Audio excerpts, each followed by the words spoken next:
Voltamos a falar da coletiva de imprensa para o lançamento da Expo Genética 2019. Agora conversamos com Luiz Antônio Josaquian, o superintendente técnico da BCZ. Josaquian, tema central, principal, genômica. E, para mim, que estou acompanhando a pecuária há um bom tempinho, ainda é um palavrão.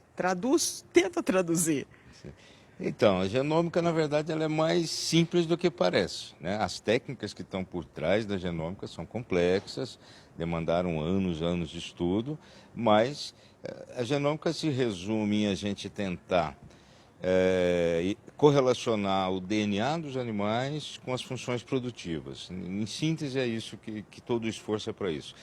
E a partir do momento que a gente consegue correlacionar trechos do DNA com funções econômicas, produtivas, a gente pode acelerar a seleção.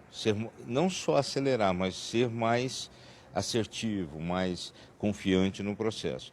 Agora, a técnica em si realmente são técnicas complexas, mas isso é trabalho das empresas, dos laboratórios. Para o usuário final, o que ele precisa entender é que ele está um pouquinho mais próximo do DNA dos animais dele, está enxergando melhor isso, né? Quanto tempo que a ciência já fala em genômica? Puxa, é difícil, né? A gente tem que ver onde é que... A genética começa com Mendel, né? Lá em 1865, quando ele descobre os fatores hereditários e tal. Depois passou-se muitos anos, até curiosamente a genética ficou relegada 50 anos ao segundo plano, ninguém acreditou, né, no trabalho do Mendel. Ela foi redescoberta no comecinho do século XX, em 1910. E de lá para cá, ela talvez seja das ciências novas a que mais evoluiu. Genômica, a manipulação do DNA é muito recente, começou na década de 1970, quando um pesquisador, Kohlberg, na verdade, o nome dele, descobriu que era possível recombinar trechos do DNA. E de lá para cá, junto com a bioinformática, que é essencial para poder ler o DNA, os progressos têm sido gigantes, né? Exponenciais, na verdade. Raças zebuínas, em que nível estamos já de identificação desses marcadores moleculares? Então, olha, a BCZ, o PMGZ, pode se orgulhar de hoje ter o maior banco de dados genômico das raças zebuínas no mundo. Nós estamos hoje com um banco próximo a 90 mil genótipos. Estamos longe, obviamente, de ter um banco comparável a outras raças como o holandês nos Estados Unidos, ou a própria Angus, que já tem, o holandês está na casa de mais de 1 milhão, né, de genótipos, mas em termos de zebu, no Brasil nós estamos na vanguarda. Já vamos lançar a segunda, a avaliação genética genômica, juntamente com a Embrapa, com o programa GenePlus, e os ganhos têm sido muito evidentes, né?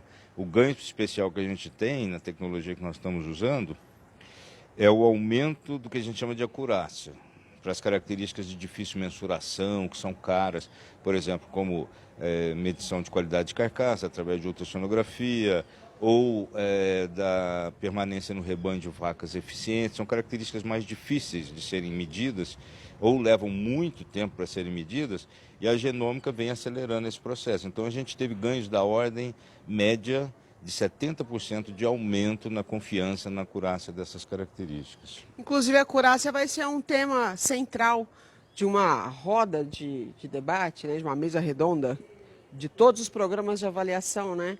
Que dia que vai ser esse evento e o que significa esse momento dentro da Expo Genética? Então, é muito interessante ter lembrado disso, porque essa mesa redonda vai acontecer na segunda-feira, no período da tarde, e o tema escolhido esse ano vai ser a acurácia. Por que a gente escolheu a acurácia? Porque, como toda tecnologia nova, as pessoas interpretam ela de forma muito absoluta. Então, às vezes, basta um animal ter uma avaliação, uma DEP, né, que a gente chama alta, que as pessoas começam a apostar tudo naquela informação. E, na verdade, quando a gente faz avaliação genética, a gente pode entender como um ponderador de confiança. Então, a acurácia, ela regula o quanto você pode confiar naquela informação, porque a gente está falando de probabilidade, a gente não está falando de afirmações de coisas absolutas. E as pessoas usam pouco a acurácia. Então, toda informação de uma DEP de um animal, de um touro, por exemplo, ela vem, a DEP, a desmama, é de mais 10 quilos, mas a acurácia é de 0,10. Isso quer dizer que essa informação ela pode variar muito. Ela tem 90%, entre aspas, de incerteza para ser ainda removido. O que vai acontecer com novos filhos, novas avaliações, mas as pessoas não usam muito a acurácia. Então, a ideia da gente discutir isso abertamente é quais os tipos de acurácia que tem, o que ela significa e como que você usa isso na prática. Regra geral, o que a gente faz é assim: escolha os animais que você vai usar para produzir a próxima geração e regule a intensidade de uso com o nível de acurácia. A regrinha é mais ou menos essa. Mas as pessoas esquecem a segunda parte e não vai.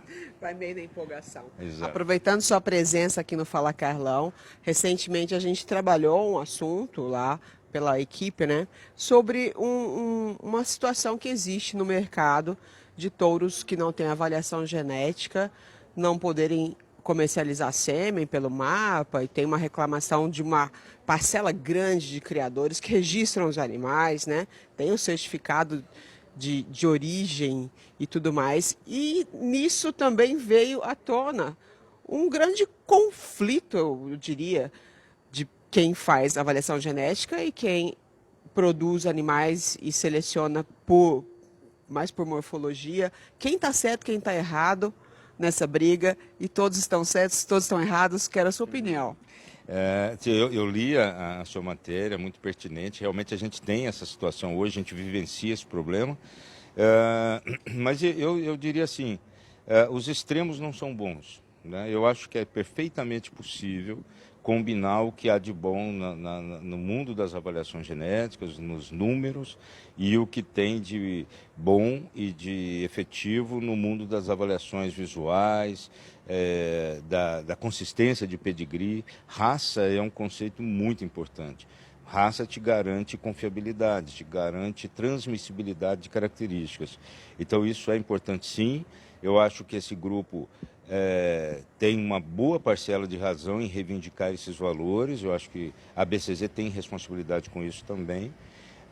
Mas eu acho que quando você... dificilmente a verdade mora nos extremos. Então, em genética eu acho que mais ainda. Então, os números, com números a gente não consegue medir tudo que é importante numa função dos animais. Tem várias características que têm peso econômico, que têm resultado financeiro, que têm resultado na permanência da atividade, que não são medidas com números, que não dá para fazer DEPs com elas. E eu acho que nisso o grupo tem razão. Então a gente precisa resgatar muito da competência do criador, da visão do criador, para associar as tecnologias. Nenhuma tecnologia sozinha é suficiente para resolver toda a questão, né? Então eu espero, né, que a gente consiga caminhar de forma a alinhar essas duas correntes de conhecimento, né? Até 2016, quando eu trabalhei com vocês aqui diretamente, a gente ouvia muito, até mesmo você falar, que o ideal é aliar os dois caminhos, ter um rebanho bem forte na caracterização e com números também. Então não é questão de que é possível, né? Na minha visão, de tanto te ouvir, é recomendável. Não é verdade. Realmente, aliás, assim, abrindo um parênteses, há um bom tempo atrás, eu não sei, 8 anos, não sei, não me lembro, eu até tinha produzido um artigo que chamava Por que nem todo touro top 01 é bom, né? Isso repercutiu muito e tal. E a gente discutia exatamente isso, era o exagero do uso, né? A gente estava transformando seleção em numerologia. Isso não funciona, não pode. Mas também não dá para abdicar dos números. Não dá para dizer, não, tudo que é número é ruim. Sim, a ciência está para te ajudar, né? Agora, a ciência precisa ser bem utilizada, né? Eu sempre costumo exemplificar com a energia atômica, né? Ela pode ser usada para dois fins completamente diferentes. Um, edificante, que é, por exemplo, a matriz energética do Japão, é toda a energia atômica, e onde que o país está hoje. Ou você pode fazer a bomba atômica. Então, Se você usar as DEPs de forma absoluta e não quiser enxergar mais nada, botar uma viseira e não enxergar mais nada, possivelmente você vai ter desequilíbrios Será que a funcionais. genômica, já que a gente vai ter identificação do gene que tem aquilo de bom em cada animal, vai ser um fiel da balança disso aí? É possível, mas assim, esse é um futuro, eu acho que, eu diria, na melhor das hipóteses, no médio prazo para longo, né? A gente só abriu a caixa de Pandora, a gente não sabe ainda ler esse livro. A genética é bem mais complexa do que a gente imagina. Não existe um gene para crescimento, um gene, seria uma maravilha, né? Seria. Então, assim, na verdade, um gene tem várias funções, eles interagem, mas quem sabe daqui a um tempo nós vamos ter um mapeamento genético mais preciso para todas as características, mas mesmo assim eu acho que a gente nunca sabe qual é o tijolinho que sustenta a parede inteira. Então, se você de repente tirar, esse gene não é bom, vamos tirar ele, eu não sei, acho que a gente ainda está numa ignorância muito grande nessa área, temos que evoluir muito ainda, eu acho. Já que a gente está nesse nível, né? A palavra bom senso e equilíbrio é sempre recomendável. Com certeza, exatamente. Bom senso sintetizou tudo, é bom senso e equilíbrio. Luiz Antônio Josaquian aqui com a gente no Fala Carlão, que vai ficando por aqui com todas as informações da Expogenética e um pouquinho mais ainda, né? Obrigada, Josaquian. Obrigado, esperamos todos aqui.